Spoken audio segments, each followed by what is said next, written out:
We all know Formula One is among the priciest sports globally, and teams aren't always keen to foot the entire bill. Whether due to financial constraints or differing priorities, the question remains, where does the funding come from? Today, we'll delve into the rise of sponsorships in Formula One and some scandals that revealed an emerging issue within the sport. In the early days of Formula One, the color schemes on cars typically reflected their nation of origin, serving as a tribute to their homeland. Italian cars were often red, while French vehicles donned blue. Up until the 1960s, strict sponsorship regulations limited teams' ability to attract external investors. However, as the sport gained popularity and teams required additional revenue streams, sponsorship policies began to evolve. Coupled with a crisis affecting oil companies in Goodyear, the sport's official tire supplier, the FIA, International Automobile Federation, legalized commercial sponsors for Formula One teams.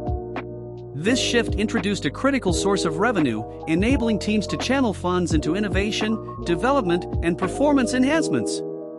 Moreover, sponsorships boosted brand visibility, benefiting both the teams and their commercial partners.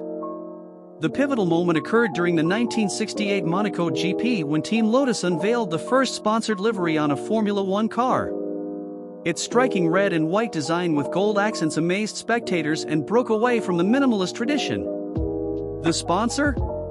Golden Tobacco, a cigarette company.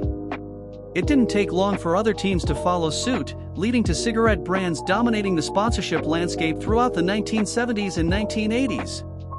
The 1980s are often remembered as Formula One's golden era. Iconic images such as Ayrton Senna driving his red and white Marlboro-sponsored McLaren car are etched in history.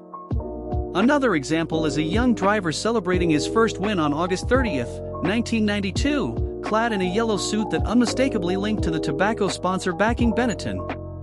It's easy to guess who that young man was. For many, this period epitomized the peak of Formula One. Even Bear Girl, a major figure in motorsport sponsorship and marketing, acknowledged that the sport had everything: glamour, global appeal, races in exotic locales, and drivers from all over the world, with millions of viewers tuning in.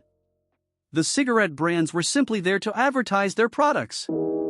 However, by the 1990s, growing awareness of smoking-related health risks led to increasing restrictions on tobacco advertising in Formula One.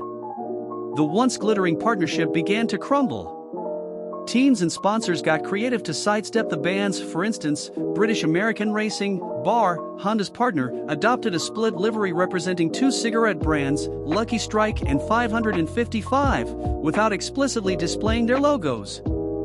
Similarly, McLaren, previously sponsored by West, retained the brand's color scheme after removing the logo, leaving little doubt about the connection.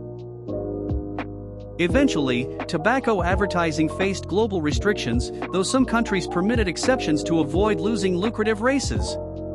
Formula One's immense profitability and return on investment ensured that tobacco companies formed enduring partnerships with teams and, in some cases, governments, but you didn't hear that from me.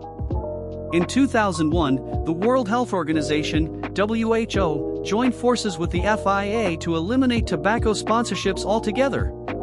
Yet mysteriously, the debate fizzled out until 2006, when the FIA finally enforced a ban.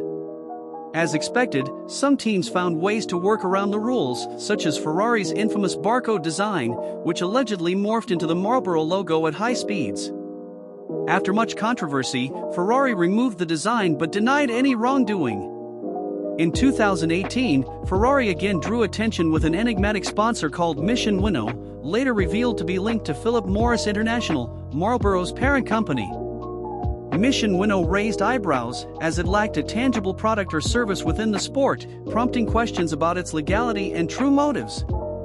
This led to speculation that the sponsorship was part of a smokescreen marketing strategy using one brand to discreetly promote another.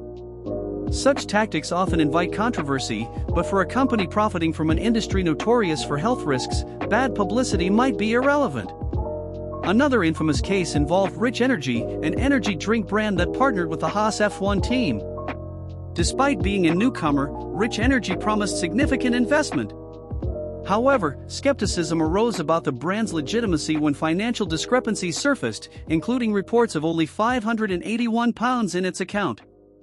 The situation escalated when CEO William Storey abruptly terminated the sponsorship via Twitter, blindsiding both Haas and his own partners. This debacle left many questions unanswered about the mysterious company's operations. Sponsorship controversies aren't new in Formula One. Back in 1979, the Williams team was financially saved by a Saudi company bearing the bin Laden name. Although unrelated to Osama bin Laden, the association sparked widespread scrutiny after the tragic events of 9/11. Williams clarified that the sponsorship came from a legitimate construction firm, not the infamous individual.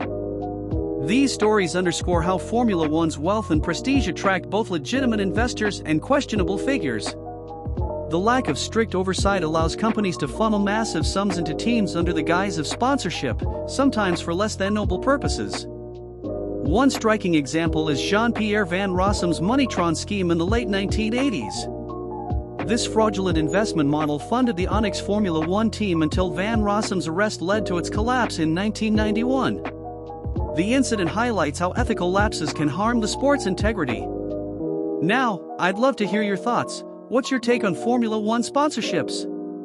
Do you think there are more hidden scandals waiting to be uncovered?